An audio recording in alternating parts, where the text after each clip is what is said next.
Olá, meu nome é Gustavo Meireles, eu sou médico radiologista, empreendedor na área da saúde e presidente do conselho da IDR, Inteligência Diagnóstica Remota. Este é mais um episódio do ExpertCast, podcast focado em inovação em saúde, com apoio da Agfa. Todo mês, recebo convidados que são especialistas em temas relacionados à inovação, principalmente na saúde. A ideia é te deixar por dentro do que há de mais atual em novas tecnologias no setor e das novidades que estão vindo por aí. Nos próximos 2 episódios, falaremos sobre um tema cada vez mais relevante, principalmente aqui no Brasil: inovações com impacto social, com grande foco na área da saúde. Para discutirmos um tema tão atual, eu tenho o prazer de receber aqui 2 amigas com muito conhecimento no assunto, Adriana Mallet e Sabine Bolognini. A Adriana é médica, empreendedora social, CEO da Health Tech SAS Smart e CMO e cofundadora da startup social SAS Brasil. A Sabine é empreendedora social, cofundadora e CEO da SAS Brasil. Eu conheci as duas de uma forma pouco usual. Há cerca de 2 anos, eu estava de férias, lendo uma matéria na Folha de São Paulo e vi as empresas finalistas do Prêmio Empreendedorismo Social. Fiquei muito interessado pela proposta de uma delas, a Telemedicina SAS Brasil. Eu tomei a liberdade de mandar uma mensagem para a Adriana, que rapidamente me respondeu. Marcamos um almoço em São Paulo e eu tive o prazer de conhecer as duas pessoalmente e fiquei encantado pelos projetos que elas estavam fazendo. Desde lá, nos tornamos próximos e venho acompanhando de perto o que essa dupla dinâmica vem fazendo, inclusive com várias participações internacionais em Davos, Genebra e vários outros eventos. Oi, Dri. Oi, Sá. Prazer ter vocês duas aqui. Muito obrigado pela presença. Prazer imenso, Gustavo. Obrigado pelo convite. Muito, muito feliz com esse espaço. Prazer estar aqui. Vamos falar de inovação para impacto social. Eu acho que é um tema importante a gente falar da distribuição e acesso à saúde. Vamos que vamos. Excelente. Eu vou começar pela Sabine. Então, abrindo o nosso bate-papo, eu queria que vocês contassem um pouco da trajetória de vocês, de onde vocês começaram, como chegaram até aqui. Nós vemos hoje várias empresas com foco no ESG, em busca de iniciativas sociais. E vocês vêm fazendo um caminho contrário. Começaram muito pela parte de impacto social, setor público, e foram desenvolvendo startups também com o intuito da busca do lucro, mas sempre com esse foco no social. Conta um pouquinho pra gente como foi esse caminho, o que trouxe vocês até aqui. Bom, caminho longo, 10 anos, vou tentar resumir 10 anos em um tempo curto. A gente começou como um projeto voluntário, juntamos 8 amigos. Eu e a Adri, a gente tinha acabado de assistir o documentário Quem Se Importa, que narra a trajetória de 19 empreendedores sociais. E até então a gente nunca tinha ouvido falar desse conceito. E o documentário mexeu muito com a gente, porque eram pessoas normais, né? Ninguém Gandhi ou Martin Luther King, pessoas como eu, como você, que estavam usando seus talentos para construir uma sociedade melhor. E aí naquele documentário a gente parou, saiu do cinema, se abraçou por 1 hora chorando na Paulista, num dia frio em São Paulo, e falou: é isso que a gente precisa fazer. A gente precisa pensar como usar os nossos talentos, o que cada uma tem de melhor, para construir uma sociedade melhor. Juntamos 8 amigos, uma série de coincidências no caminho nos conectou com o Rally dos Sertões, já no primeiro ano. 2 carros, 2 motos, uma tenda de campanha, 8 loucos que foram desbravar o sertão do Brasil, levando atendimento médico e brincadeiras.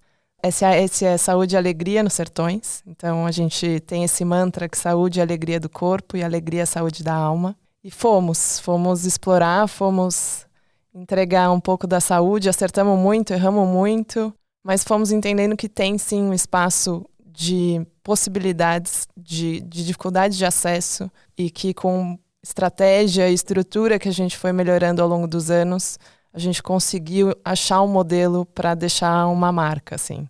Então, a tenda de campanha virou um container de 6 metros, já com ar-condicionado para nenhum médico desidratar. Já virou um container de 12 metros, uma carreta, uma unidade móvel, que depois virou mais 3. E a gente foi sempre pensando como a gente consegue, no espaço que a gente estava, que era uma ação itinerante em 2, 3 dias por comunidade, deixar um impacto relevante, principalmente para o SUS. Então, a gente foi estruturando todo um modelo de falar, bom, se a gente vai ficar 2, 3 dias numa cidade que tem uma fila de espera, que já tem demanda de saúde, como a gente se estrutura para fazer a nossa estadia lá ter um impacto de longo prazo também. Então, fomos entendendo que o gargalo que a gente queria resolver era a dificuldade do acesso à atenção especializada, né? A UBS faz muito bem a atenção primária. E fomos aprendendo que ali, em 2, 3 dias, a gente conseguia resolver demandas que iam mudar a vida da pessoa. Então, fazer desde triagem, diagnóstico de câncer de colo de útero, câncer de pele, oftalmologia, fazer a triagem, entregar óculos para as crianças que não enxergavam e não sabiam, fazer atendimento odontológico. Fomos explorando e entendendo, bom, se a gente vai ficar pouco tempo, quanto melhor a gente se organizar antes, mais eficiente a gente é. Fomos entendendo o poder da telemedicina para isso já em 2016. Em 2017, a Adri vai falar um pouco melhor, mas a gente já fez a primeira telecolposcopia. Se a gente não tinha um especialista ali, a gente conseguia transmitir por imagem com o médico generalista na ponta e o especialista à distância. A gente foi desenvolvendo soluções a partir do desafio de impacto.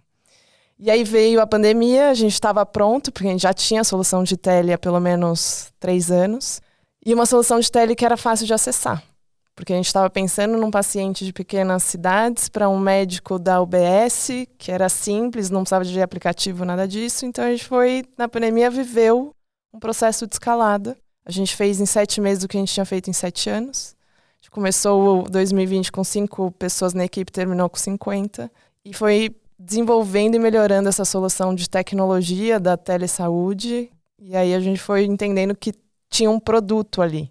Né? E esse produto a gente foi desenvolvendo e hoje é toda uma frente de negócio, mas que partiu do social para se estruturar como um negócio que também beneficia o social. Então a gente fez esse caminho inverso que você colocou bem, mas qualquer negócio que a gente gera, por exemplo, com a Health Tech, também traz uma parcela da receita para o social.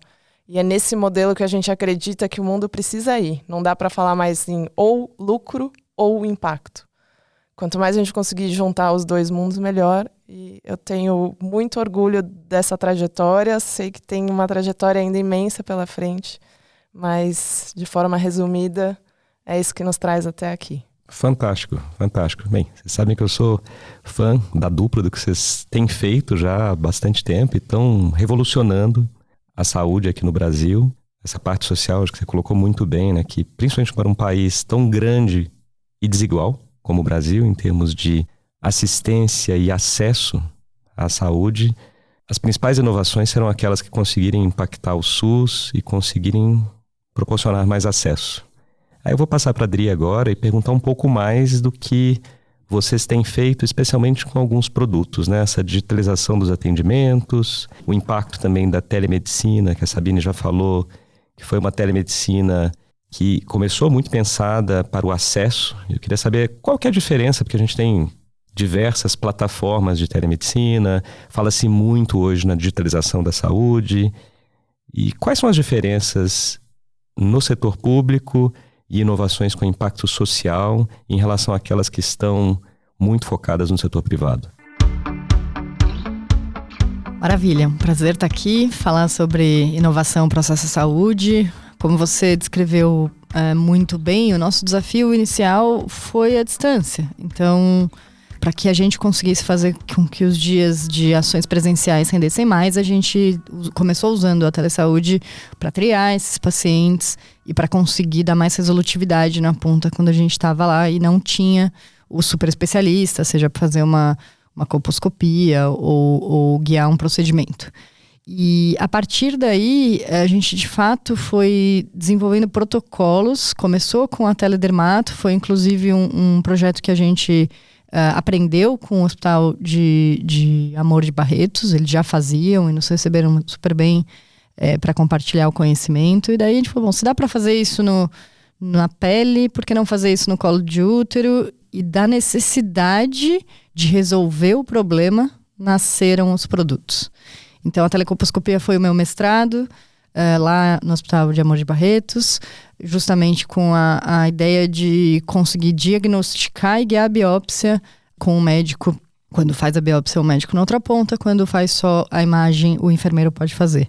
Então, os produtos foram sendo criados, acho que é a coisa mais interessante, a partir do desafio de acesso. E a gente tem uma frase que a gente costuma dizer que as grandes revoluções da inovação não vieram de inovações em produtos, vieram em inovações de democratização e distribuição do acesso. Se você pensar Netflix, Uber, etc., você democratizou acesso a alguma coisa que antes era muito fechado.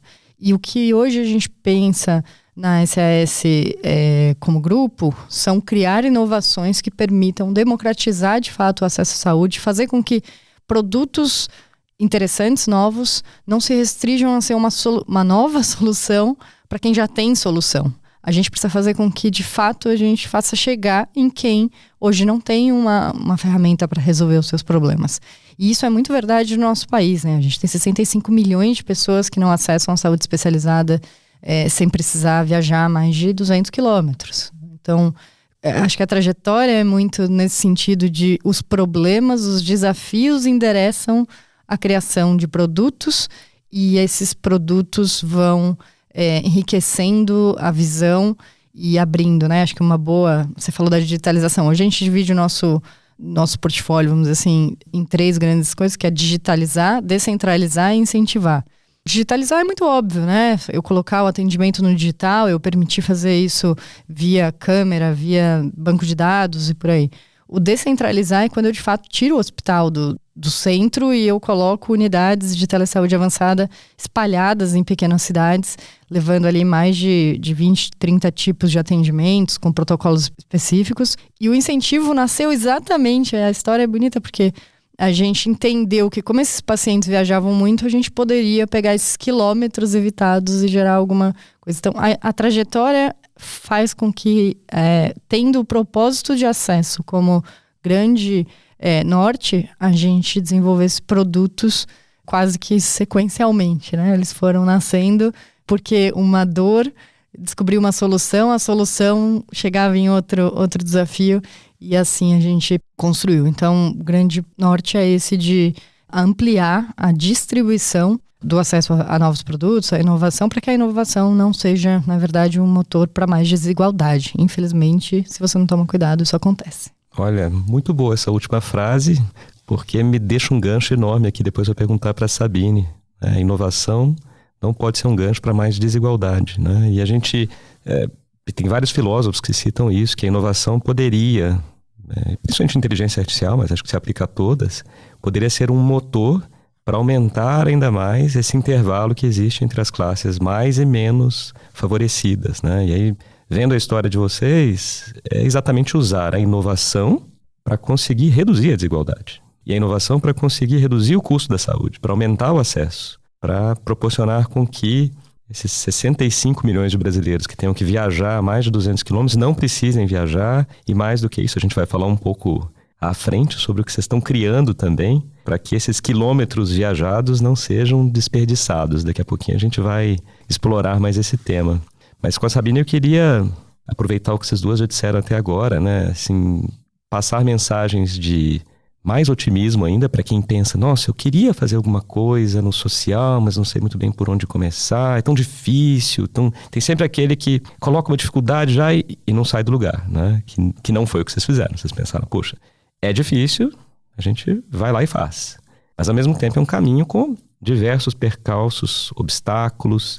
E aí eu queria saber, Sabine, assim, hoje, né, já está bem mais maduro, vocês ganhando prêmios no exterior, estão na Suíça, aqui no Brasil com prêmios também diversos, mas foram vários obstáculos ao longo do caminho e que de vez em quando devem falar assim, nossa, acho que eu vou desistir. Então, passar um pouco quais são os principais obstáculos e para as pessoas que pensam em começar algo na área social, por onde começar? Quais são as dicas de vocês? Depois quero até ouvir a Adri também sobre isso, mas começo por você.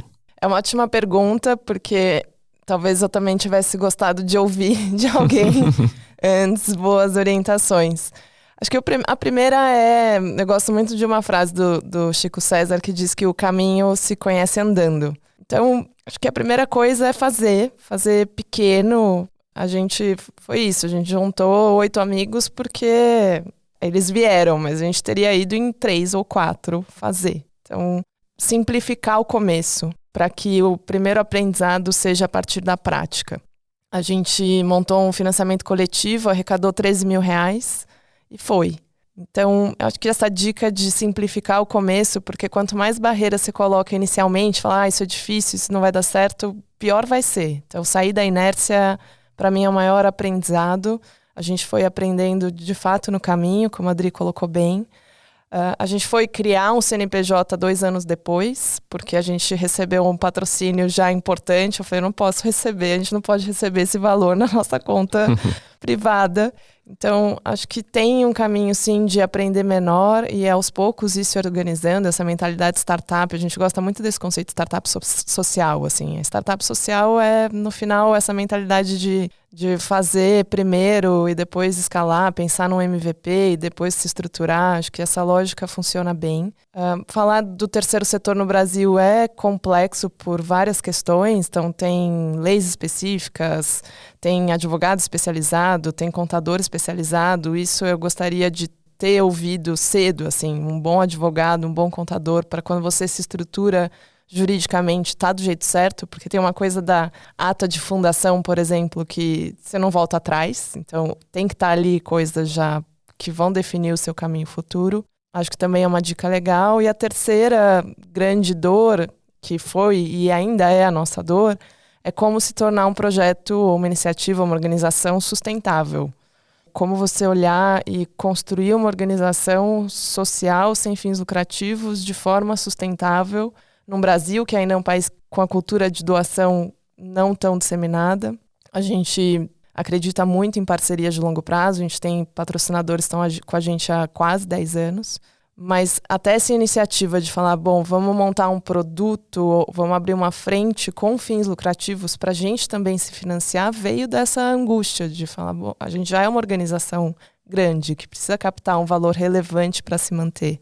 Parar de depender só da filantropia ou só do patrocínio é hoje e foi nos últimos anos a maior fonte de preocupação e também a motivação para a gente fazer esse movimento de ter os próprios produtos e a própria receita. Então eu dividiria nessas 3 frentes, assim. Sai de casa, simplifica o começo. Quando você for se estruturar, faz isso bem orientado. E o terceiro, pensa já numa visão de sustentabilidade e caminhos para isso. Acho que foram os 3 grandes fatores, desafios da nossa trajetória até aqui. Excelente. Eu até me lembro aqui do nosso episódio anterior, dos 2 últimos episódios do podcast, que foram gravados com a Renata, que é advogada, especializada em Direito na Saúde, e o Irã Cartacho, da Anvisa.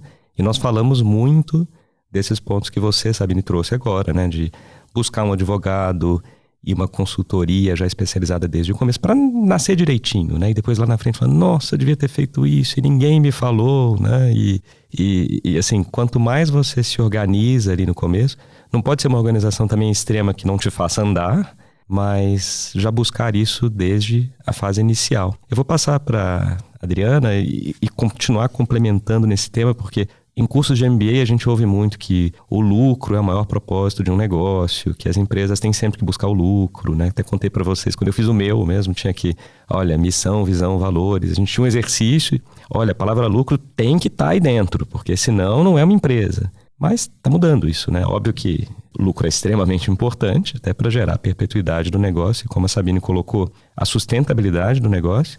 Mas mais e mais, eu citei o livro lá, o The Future Normal, que mostra que muitas empresas estão, além do lucro, focando também em trazer um resultado de impacto para o microambiente e para o macroambiente, que é para o planeta como um todo, né? Já se fala até em empresas que vão estar muito mais focadas nisso do que no lucro especificamente. E aí eu queria saber de você, Adri, assim, grandes e pequenos negócios estão se voltando para fazer o bem, em busca, obviamente, de um impacto social, mas também do lucro. Eu queria saber a sua visão a respeito do que está mudando, qual vai ser o futuro normal. Perfeito. Bom, o mundo já mudou, né? O consumidor mudou e hoje um negócio que só olha para o lucro financeiro não vai parar de pé, porque de fato as responsabilidades, as regulamentações já olham com outros olhos e principalmente o consumidor olha diferente para uma empresa que desrespeita, por exemplo, direitos humanos ou a questão ambiental, para atingir um patamar maior de lucro. Então, eu nem gosto de falar fazer o bem versus fazer o lucro. Eu gosto de dizer que tudo é lucro, né? Porque uma coisa eu posso estar colocando lucro no meu bolso, mas eu estou gerando prejuízo para a sociedade, para o meio ambiente, e isso custa para a sociedade. Então, tudo é lucro. Se eu estou gerando um resultado positivo para o meio ambiente, positivo para mais gente acessar, no final estou gerando um lucro que também é mensurável. Isso é muito interessante, né, o que está acontecendo. A gente teve já em 2 eventos com o Fórum Econômico, estivemos lá em Davos, no fórum onde a SS recebeu a premiação, e o mundo está falando disso, como mensurar com a mesma qualidade que eu faço no reporte financeiro o meu impacto ambiental e social. Cada vez vai ser sobre isso. A gente vai ter um balanço que vai mensurar todos os parâmetros que hoje estão na sigla ESG. Mas a minha visão é que a gente precisa gerar mais encontro entre esses mundos e menos... É engraçado, o Brasil é tão interessante que a gente até separa a palavra ONG de muitas associações do terceiro setor. Se a gente olhar na saúde, o Hospital Albert Einstein, o Hospital Sírio-Libanês, são todos ONGs. Mas existe um preconceito tão grande contra o terceiro setor posto que a gente tem que tomar cuidado com o que é estrutural. Espera aí, a importância de uma instituição centenária que realiza de fato endereça o desafio de impacto, com cada um com o seu modelo, né? Na saúde a gente tem uma diversidade grande de modelos. Elas são extremamente necessárias porque a gente ainda está muito longe de dar a mesma oportunidade de acesso para todo mundo, né? Uma criança que nasce numa cidade pequena, que não tem oftalmologista, ela vai chegar aos 10, 12 anos sem enxergar. Como é que ela vai para a escola? Como é que ela vai ter mais oportunidade? Então, quando a gente está falando do tema social, a gente está igualando oportunidades e a saúde tem um potencial incrível. Minha frase ali na premiação em Davos foi: acesso à saúde é estratégia, não é caridade. Porque custa caro quando a gente deixa uma criança não enxergar e não se desenvolver. Alguém paga aquela conta no futuro.